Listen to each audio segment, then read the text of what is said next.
Clear prop. Star 73, Cherokee number 2, following twin traffic, 3 mile final, clear Pleasantville. 1 Charlie Bravo, exit in runway 25, going 4 mile final. This is Behind the Prop with United Flight Systems owner and licensed pilot Bobby Doss and his co-host, Major Airline Captain and designated pilot examiner Wally Mulhern. Now let's go Behind the Prop. What's up, Wally? Hey, Bobby, how are you? I am fantastic as always. This is kind of like decompression week for the both of us. It has been a long, long time, and neither one of us have gone to Oshkosh together. We both went to Oshkosh this year, not together, but we ended up in the same place at the same time, and it was a whole lot of fun. I got to meet a bunch of fans, and I got a few stories. Wally, how was your trip to Oshkosh? It was exhausting, as always. Good exhausting. I mean, everything is there's just a lot of walking, and it's hot, and it's great. It was a great experience, but there were times where you just wanted a cool place and a place to sit down. But it was good. It was a really good time. Those are freaking hard to find. I thought Wisconsin was like always kind of cold. I was wrong. It was actually more hot and more humid in Oshkosh than it was in Houston, Texas. And I was taken aback, to be honest. Now, it might not have been as hot if I wouldn't have been carrying a backpack full of Behind the Prop t-shirts, but I was. And I got to meet a whole bunch of fans and listeners. Super cool. But I swear, every time I tried to coordinate a meetup, I was 1 mile walking distance from the person that wanted to meet with us. Which was daunting, to say the least. And I tried to make those treks as many times as I could. If I didn't get to see you, maybe in future years. I took my wife. We had all kinds of new gear that we carried and wore. And I thought a lot of people might just walk up and see me and recognize me, but it was fewer than I thought. But what was crazy, and I don't even know if I told you this, Wally, I was recognized by my voice by like 4 people. And I think that was the most impressive thing by my wife of all things at Oshkosh. We were taking pictures at one point, and I said, okay, let's go. And like a man and a woman walked up and go, are you Bobby Doss? And I said, yes, I am. She goes, I knew it right when I heard your voice. You're from the show. And she goes, I don't listen to your show, but I listen to my husband listen to your show. And it was really cool to interact with people like that and to be recognized both physically and by my audio voice. Super cool to meet people, give away a bunch of t-shirts. I've got all kinds of photos from people taking their airline trips home that they've sent me pictures of them wearing Behind the Prop t-shirts. And the show was amazing. It was definitely overwhelming. If you've never been to Oshkosh, you have no idea. And I know I heard it before I went. It's huge. Huge is an understatement. You can't walk at all, but I don't know why you would walk at all unless you just wanted to see the airport. Right. All day air shows, all day long. I never thought Goodyear blimps could do aerobatic maneuvers, but there was Goodyear blimps doing aerobatic maneuvers. Those of you that are young, you don't know the TV show MASH, but there was MASH helicopters running, I think, 20 hours a day. Like they never really stopped flying. Seminars, museums, as far as the eye can see, and hangars that are un-air conditioned as far as the eye can see. I got pitched everything in the world from a $10 patch to a multi-million-dollar aircraft, and the sales pitches never seemed to end. EAA had amazing swag and stuff. I wish you would had a keychain with the year engraved in it. That would have been a home run for me, but heck of a good time. My wife got to have fun. My daughter works for ForeFlight. We got to see her in her action, and either she paid all of her coworkers a lot of money to tell us that she does a good job, or she's doing a good job at work. So that was fun to see, and that was probably the highlight of our days, watching her be at Oshkosh doing her thing. With that, what was the biggest announcement at Oshkosh, Wally, for general aviation? Well, that's what we're going to talk about. It had to be MOSAIC. And what does MOSAIC stand for? It stands for Modernization of Special Airworthiness Certification. And I think that's a small little itty bitty component of the grander scheme of things, but it was a big deal. A lot of people were talking about it, especially at an experimental air show where this does so much good for the EAA and the community around light sport that I think we have a whole bunch of game-changing stuff. And Wally and I live in the world of flight training and private pilot certificates, and we have our opinions, but in the grand scheme of things, this is really good for general aviation. This is really good for pilots, and this gives the opportunity to really expand the sport pilot certificate to what I think people always wanted it to be. Wally, what are your first initial thoughts on MOSAIC and the opportunity for sport pilots and those that may or may not be able to get a medical? Well, yeah, to me that's the key is folks who are going to have an issue getting a medical. I was just thinking, I'm just going back and I'm saying, okay, the last 30 check rides I've given, how many of those people do I think would be interested in the sport pilot certificate? And the answer is probably none of them. The sport pilot certificate is not probably for the person who wants to be a professional pilot. And by and large, that's who I see for check rides, is somebody who is working their way up.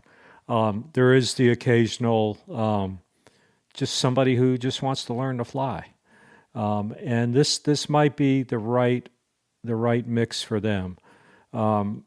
Again, there are some limitations. There are some nighttime limitations. We're not even going to talk really about the insurance limitations of what the insurance companies are going to require, and we don't know that. We don't know what they're going to require. There's a lot of questions at this point. There's still a lot of questions. But having said that, if there is somebody out there who, for whatever reason, cannot get a medical, or, there are some people who don't want to get a medical. They feel it's a little bit intrusive maybe to go get a third-class medical.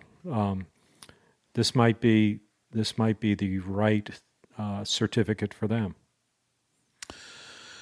And I completely agree. I get asked all the time as a flight school owner, like, man, I need to save some money. I need to start slow. I'm going to start with my sport pilot certificate. And since we sold our LSA, our light sport aircraft, a number of years ago, simply based on demand, it was one of those things where we just don't do it anymore. And since MOSAIC's been announced on July 22nd, I've got a number of requests. Are y'all going to do sport pilot training? Can I fly your 172s, maybe even your 182? All kinds of questions and not a lot of clarity, but the final rule is published. Like, there's enough clarity where I think we can answer a lot of good questions on the show today. So let's start with like the airman certification changes. What really changed? And at a high level, I think most people struggled with the weight requirement in light sport for up until this date. And so they've really changed the weight requirement from going from 1,320 pounds to, that was a max takeoff weight, to something more focused on performance metrics, which is this clean stall speed. And that clean stall speed can be a maximum of 59 knots. And that includes a large number of aircraft that I wasn't even aware of, including the 182T that we have. 2007 182T at United Flight Systems has a clean stall speed of less than 59 knots. I think it's 58 knots. And based on that, it becomes a light sport. What does that mean? Does that mean you no longer need a high performance endorsement and can just come get a light sport certificate and fly that aircraft? Not so fast, but know that they've gone from the weight to the clean stall speed as the biggest component. And now there is a max weight, if that clean stall speed matches, of 3,000 pounds, which is a big, big jump from 1,320 to 3,000. That's more than 250% almost, Wally. That's a huge amount to change by rule and expands the horizons tremendously. There's also a speed thing that changes from 120 knots all the way up to 250 knots. That's a massive change. And up to 4 seats, which I don't understand, Wally, because you cannot fly with more than one passenger. But you can fly an aircraft that has up to 4 seats. And there's all kinds of other endorsements and training that you can receive to expand your flying capabilities, which would include night, retractable gear, again, these faster, more performant aircraft. And as planes can get certified, which this is the big question I think we both had too. Does every old plane count, not count? What's the certification? Are they going to get recertified? I think that's a bunch of minutia that we don't need to worry about today. But new aircraft as they come to market, a new Cessna 172 will have a light sport. I'm assuming, I'm not the manufacturer, but I assume they'll have a light sport category. They'll have a utility category, and they'll have a normal category that they're all certified for. Do you think that's the same thing? Yeah, I would think so. My introduction to light sport airplanes was many years ago when my daughter was learning to fly. She was getting her private pilot certificate, and the flight school had a Cessna 162, a Skycatcher, which was a light sport airplane. So she started flying in this light sport airplane, and after she flew it, I don't know, she probably had about 5 or 6 hours. I thought to myself, hey, I'd like to go get checked out in this airplane. And I remember calling her instructor and saying, hey, can you check me out in the airplane? He said, sure. And he sent me a PDF copy of the POH. And I started looking at the weight requirements. And I asked my daughter, I said, well, how much do you think your instructor weighs? And she said, well, he's about your size. And I'm doing the math, and I'm going, well, gee, we can take about 6 gallons of fuel. And I remember calling him up. I said, I think his name was Mike. I said, Mike, my math says that we can take 6 gallons of fuel. And his comment was, well, just don't eat the night before. I won't eat the night before, and we'll take about 8 gallons. And I'm thinking, 8 gallons? I don't want to go anywhere with 8 gallons. Well, the thing was burning, I think, about 4 gallons an hour. So it was about little under 2 hours worth of fuel. And we got in the airplane, and I said, we're not going very far, are we? He said, well, we'll just get out of the Delta. We'll do a couple of steep turns and stalls, and then we'll come right back. And I said, well, okay, all right. And that's what we did. But now that weight problem has gone away because it was 1,320 pounds. And, most of our airplanes have your 172 Warrior type airplanes have an empty weight of the 1,600, 1,500 pound range. So they were above it empty. Yep. And that's why it ruled out so many. And that's why this, I think, is a big deal, was because everyone was kind of hoping that all the PA-28s and all the 172s would meet this requirement.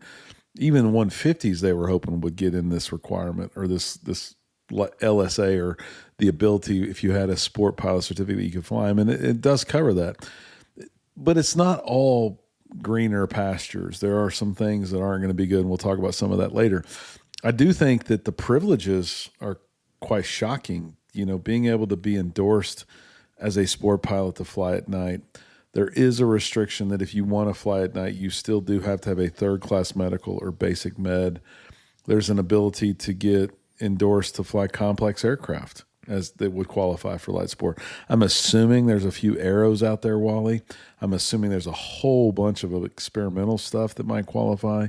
I didn't go look at every type of aircraft in the world, but the big one that I think will mostly appeal to some of the wannabe pilots and the people that just have never pursued this because of medical reasons or desire not to take a medical is that there are some limited commercial operations like aerial photography, other type inspections, glider towing, and potentially some banner towing stuff that we have yet to uncover the right letter of interpretation to describe everything. But there's for sure the opportunity to take some pictures, do some inspections of land, and maybe some glider pulling and some other banner towing that might give you the ability to make some money as a light sport certificate holder. And that's got to open up the opportunity for people. The other big one is if you are an experimental aircraft owner, there's some chances that your repair capabilities and your maintenance capabilities go way up, including a possibility of you being able to do your own annual type inspections by taking a course and being able to do some things to inspect your aircraft. Maybe not the repairs that would be required if needed, but you could do a lot of the inspection stuff. And that's got to get people riled up and excited about the potential. Without a medical, you could do day VFR, complex aircraft, really fast, really high-performing aircraft without a medical. And that's got to appeal to a whole bunch of people that either maybe lost a medical or unable to get a medical, Wally. What are your thoughts? I mean, we live in a world of people who want to be pro pilots, so this might not be our normal crew, but there's got to be a lot of older, younger men, women out there who this is appealing. And I may be speaking wrong here, but I believe if a medical has ever been denied, you do not qualify. Interesting. But that might be something worth some research. We will follow up with a post on social media for sure, because if that is the case, we will definitely come back and clear that up. But the net of it is, if when I was 42 and I started flying, pretty good health, probably had a little bit high blood pressure, but maybe I didn't want to get a medical. This would have been the inroads for me to do some of that fun flying that I wanted to do, although it limited. The one passenger is kind of the thing that kicks me in the gut. Like, I get it. I understand the reasoning, but the one passenger does limit you quite a bit if you want to fly with your family somewhere, for sure. Yeah. And almost anything that you want to do, you need a lot of endorsements. We're going to need bigger logbooks with more room in the back. If you want to fly in a class, if you get a light, a sport pilot certificate at an uncontrolled airport and you want to fly into Delta airspace, you need an endorsement for that. You need to be trained and endorsed. You need to be trained and endorsed to go into Charlie airspace or Bravo airspace. So there's just a lot of endorsements that are required for a sport pilot. And I'll say that's kind of the hidden piece to this whole thing that I talk about a lot. The economics of flight training is not small. It's not a cheap thing. And a lot of people are always looking to cut a corner or make things cheaper. And we work really hard. There's dozens of episodes on this show alone where we've tried to save people money and cut corners or double dip. But at the end of the day, if you only need 20 hours of flight time to be a sport pilot with the certificate, that's not very much flying, Wally. I'm normally shocked when people solo at 20 hours. But to think that they could go fly across the country in a 172, that's crazy to think that. And so I think it is kind of appropriate that if you want to fly into Delta airspace, you need a little bit more training. The 20 hours is so limited, and the aeronautical knowledge is so limited. The one that is really shocking to me and to you, as a private pilot, you need 3 hours of instrument or hood time training. And we all know that the most deadly thing is inadvertent flying into IMC. Kennedy, we can go on and on, right? No instrument training required to become a sport pilot. Well, that's kind of scary to think just how humid it is in Houston and how much possible moisture is in the air, which could become visible moisture, which could become clouds. That's a big deal. And so if you get zero of that, well, man, I think you need a little nighttime training if you're going to fly at night. I think you need a little bit of busy airport training if you're going to fly into a busy airport. I think that's where that tick kind of just goes and goes and goes. And then the question begs, when do you challenge the sport versus private kind of paradigm? And I really think it's simple. I think we both agree. People listening, you might not agree, but send us a message why you don't agree. If you don't want a medical, stick with sport. If you can get a medical, it's almost a no-brainer to get a private. What are your thoughts there, Wally? Yeah, I definitely believe that. And I went through there is no ACS for a sport pilot. It's a PTS, a practical test standards. And I skimmed through the PTS for a sport pilot today. And what I saw, and maybe I missed something, it's very possible that I missed something, but it looks like the check rides, the flight portion of the check rides are almost identical with the exception of there's no emergency descent required for a sport pilot, and there's no hood work for a sport pilot. But everything else, all the landings are there, the short and soft field, forward slip to a landing, go around, emergency landing, all the air work, the stalls, slow flight, turns about a point, ground reference maneuvers, they're all there. And the standards are the same. The short field landing is still 200 feet beyond the spot. So it's just, I don't know how many people at 20 hours are going to be extremely competent at doing all that. So I don't know if that 20-hour mark is realistic, and I could be wrong. I'd be the first one to admit that I were wrong if that were the case.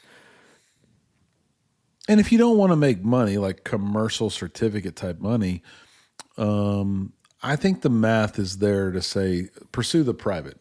But if the medical is the biggest thing, this is huge for you. You're going to get to do some fun flying. The thing that I also am afraid is going to be huge for you are your insurance premiums. I don't think there's many companies out there that are just going to let you go rent a plane at a club or a flight school. I don't think clubs are going to allow it. That's going to be a roadblock that we haven't seen or that the government hasn't talked about with MOSAIC being approved. What are those requirements going to be? And I just don't think an insurance company is going to let you rent a $250,000 aircraft and go fly it without paying some serious premium if you only have 25 hours of flight time and don't have your night endorsement, don't have your high performance endorsement, don't have your complex endorsement, don't have Delta endorsement, don't have Bravo endorsement. I think it's going to ultimately feel a lot like you need a private pilot certificate to be insured. That could change drastically over time, but insurance companies, I joke all the time, Wally, this world is not mandated by me or the federal regulations. This world is mandated by insurance companies. True or false? Absolutely. Absolutely. Yeah. And so we're all afraid of that one big thing that could happen. And the less flight time you have, the more risk you are to the insurance company. And at 20 hours, no one's going to get it. There might be somebody in some small town somewhere that can get a sport pilot certificate at 21 hours. But in the grand scheme of things, not too many people will do it. And then not too many people will be productive in their flying. No high performance, no complex, no nighttime if you don't spend some more time in the plane. And if you do all that, I would actually say it's going to be more expensive to go sport than private because you're going to have to pay Wally twice. No, that's no offense to you, Wally. But you're going to take two check rides. And then you're going to have to rent the plane twice to take two check rides. And by the time you do that, you're probably more close to the minimums of private. And again, we're all in on helping those that need the sport to get there, but it's less likely that the large majority of pilots that can get a medical are going to benefit from the changes made under MOSAIC for sure. Yeah, I couldn't agree more. The maintenance stuff is very interesting to me, and we're not going to spend a whole lot of time on it, but one of our two challenge questions are going to talk about the maintenance. So we're going to let you go do some research on the maintenance, but far expanded from what a private pilot certificate holder can do maintenance wise to their own aircraft, preventive maintenance, et cetera, that's listed in the regulations. There's some stuff in MOSAIC that says I can take a course and do a lot of stuff minus major repairs to my aircraft. And that's exciting news. If I have a really close acquaintance Barely missed meeting him up at Oshkosh, who has been building his own plane for years now and actually flew it up there this year. Super excited for him and all that he's accomplished with that aircraft and all the people in Greater Houston that have participated in his build and moving wings and putting it all together. Super excited. With a 16-hour course, he might be able to do his own annuals. Wow, that's shocking. I hope it works, and I hope it does good for everybody that is part of the EAA community and is participating in this world around maybe some of these expansions around MOSAIC for sure. Timeline's pretty interesting. It was announced on July 22nd. The majority of this goes into effect on October 22nd, or the world's saying end of October. And then the certification stuff's going to take a while. Like, I don't know what it's going to take for Textron and Cessna to certify a 172 as a light sport aircraft, but I am the proud owner of a 2025 Cessna 172, and it's not a light sport. But if you have a light sport certificate after October 22nd, you're going to be able to fly it. But I don't know that my insurance company is going to let you come rent that aircraft for sure. Yeah, and another thing is examiners. I as it stands right now, I am not eligible. I do not hold the. I'm not able to issue a sport pilot certificate. If I'm not mistaken, only 3 of our examiners here in Houston have that authority. And I could be wrong. I could be very wrong, but not every DP has it. So there's a shortage of DPs. So there's even more of a shortage of sport pilot DPs. Now, I have asked for that authority. I put in the requisite application today that said I want to be able to do sport pilot certificates. So we'll see what happens. I'm not sure what's going to be involved in that. I think there's another interesting fact that I'm a flight school owner, and I'm not sure a lot of flight school owners are going to want to take this on. It doesn't sound like a heavy lift, but it's going to be a heavy lift. I mean, if your school uses a syllabus, there's going to have to be an adjustment to the syllabus. There's going to have to be rules created around soloing and insurance conversations and open insurance policies. Like, this is not just the government-approved MOSAIC, so all the schools have to support it. There is a huge amount of additional risk that comes along with this, frequency of flying, training, etc., that I think everyone has heard that it's been approved, but take a deep breath. This isn't something that everyone's going to embrace. I will speak publicly on this podcast and say my leadership team and I talked since Oshkosh, and we support it. We're going to do sport training. We're going to do it in our 172s and beyond, in our PA-28s. But there's going to be a lot that we're all going to have to learn together between us, insurance, and the goals of our students to make it a home run or make it a win-win for everybody. It's just not going to be something that is going to be easy to ingest in our environment today, because it's not what we've been doing.